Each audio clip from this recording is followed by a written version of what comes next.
ladies and gentlemen, and welcome to the show on this Friday. Friday, July 21st, 2023. Thank you for tuning in. Glad to have you guys here. This is an awful shame. It's a very bad thing that the Russians are doing, and I'm going to tell you why. Russia aims missiles at Ukrainian farm storage. Ukraine is a wheat basket. They produce a tremendous amount of food to feed certain countries, countries in Africa and places like that. And this is deliberately hitting Ukraine's farm storage and trying to knock out Ukraine's ability to feed millions and millions of people around the earth. So the knock-on effect of this is terrible. And this is a terrible bad thing to do. Because the knock-on effects is going to, at the very least, if they get off really easy and the world gets off easy on this, it's going to be probably thousands of people are going to die of starvation from this action. But it's more than likely not going to be counted in the thousands. It's very likely to be counted in the millions of people that will starve to death because they are cutting off the food supply to these people. Now, what does it mean for us here? It means higher food prices, a lot higher food prices. I think wheat went up like 9% or something immediately. And they put wheat in almost everything that you buy in the grocery stores. Wheat is in an awful lot of food items. It would amaze you. So, that was a top story I wanted to point out to you guys, but here's the thing. Bud Light, we all know what's been happening with Bud Light. It says Bud Light's popularity at bars and restaurants right now is almost non-existent. People have stopped drinking it. And when people get in the habit of not doing something or doing something, that's a trend and it tends to continue. So, people now are in the habit of just saying no to Bud Light. And I don't think that that's going to change. But Bud Light, they seem to think it's going to change. They said here, where did I see it? That they expect things to get back to normal or whatever, Of course, that's the way companies are, They expect things to come back. But I don't think this is going to be coming back anytime soon. What does it say here? I'm trying to find it.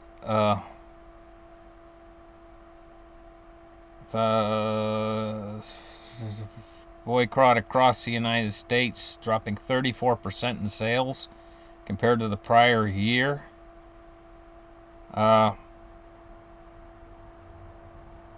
It was once it says it was America's best-selling beer.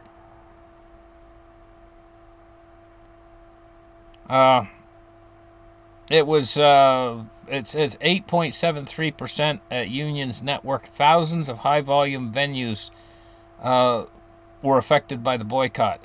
It's just, they've dropped from grace, and they ain't coming back for a long time, Bud Light. Anyway, let's take a look now at this.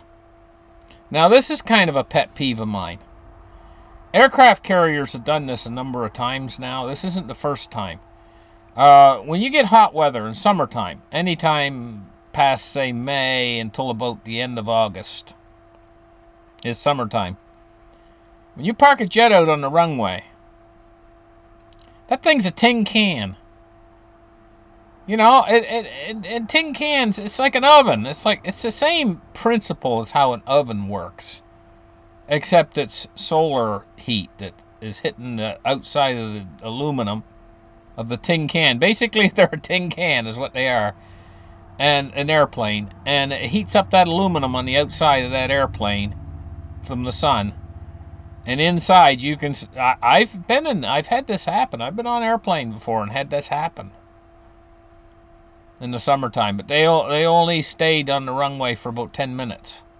But let me tell you that it's like reflective heat. It's like infrared heat. And you can't see where it's coming from, but you're sitting in the seat, and you feel like you're being cooked. this is what can happen. And if they have to stay on the runway for a long time. Now, I reported on this about a couple years ago, maybe 3 years ago. I reported on a flight that was stuck on the runway. And I believe, if I remember correctly, they wouldn't let them off the plane.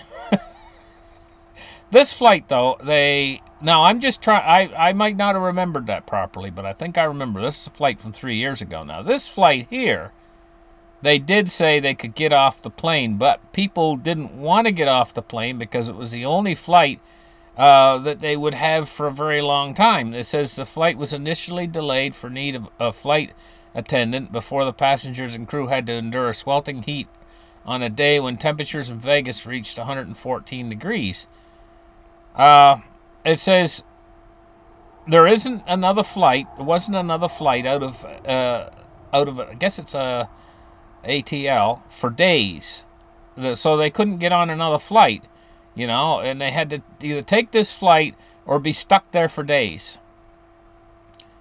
And what happened was it says that the people started to fall victim, and the people, they had to bring in paramedics. 2 people were taken to the hospital because they were being cooked on board this airplane on a 114-degree runway.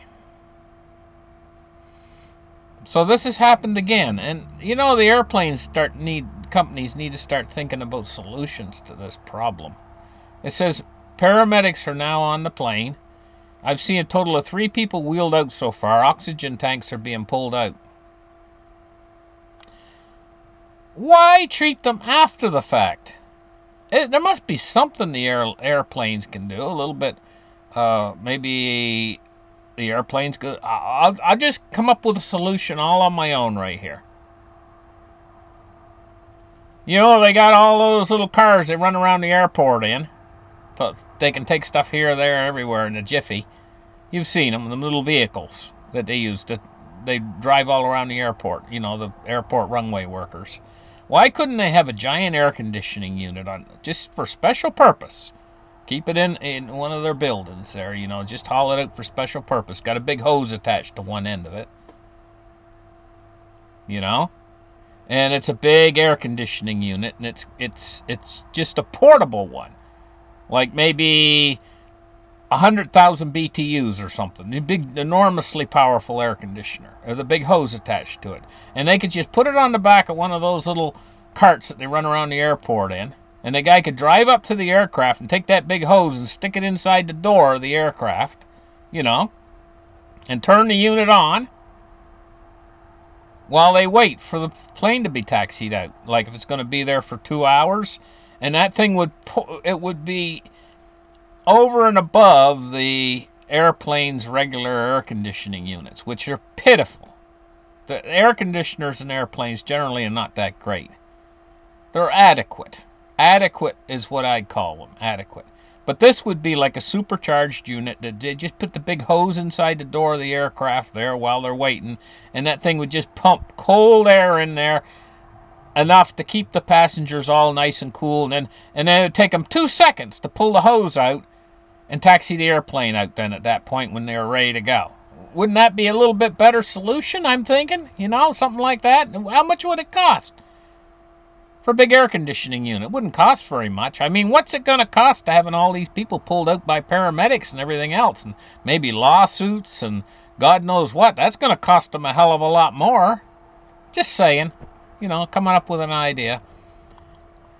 Now, we got problems, Commercial real estate. They're saying now it's a Category 5 hurricane. And it's not small. This is not a small problem. What we're looking at right here is the commercial real estate debt maturities is $2.5 trillion in the next 5 years. And the whole thing is sinking like a stone in the water. This is just one amongst many things right now that are just on the edge of starting to break down. This is going to be something that's absolutely unimagined. It's beyond the realm of the Fed to even handle without printing exorbitant amounts to stop it. It's a train. It's a train wreck. And they really, this is desperate, guys. They really need to not let this thing gather momentum. But it is gathering momentum right now. They have not triggered a recession. A recession's what they say they want.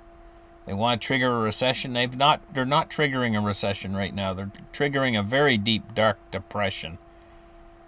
Much greater than the power that it had in the 1929 stock market crash. Much greater, much more powerful, and that's what they're triggering right now. And unless they start to get ahead of this thing, to slow it down a little bit, getting ahead of it later is going to be really hard. And I'm going to say it's going to take $20 trillion of money, new fresh money creation, just to slow this thing down enough to keep it from destroying all of us. And this is what they're trying to do is just raise interest rates a little bit and slow down inflation. And what they've actually triggered is the monster of all monsters. And it's just about ready to hit pretty soon. And listen, guys, don't say I didn't tell you so when it hits.